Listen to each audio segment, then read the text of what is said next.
وزارت تندرستی و حفظ اجتماعی اهالی جمهوری تاجیکستان اطلاع داد که در یک شبانه روز اخیر 69 شهروند جمهوری تاجیکستان از کرونا ویروس سرایت یافته، 74 نفر شفا یافتند و خوشبختانه یگان فوت به قید گرفته نشده است.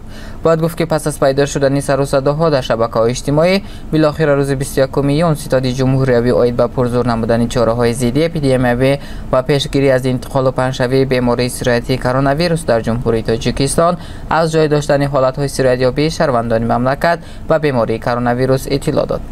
در مجموع از 30 اپریل سال 2020 تا 2 آگوست سال 2021 در کشور 15219 نفر گرفتاران سرایتی کرونا ویروس به قید گرفته شده.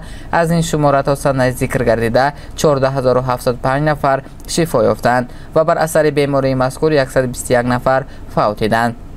وزارت تندرستی از ساکنان کشور دعوت به عمل می آورد که در جایهای جمعیتی قاعده های پیشگیری کننده بیماری کرونا ویروس را قطعاً رعایت نمایند.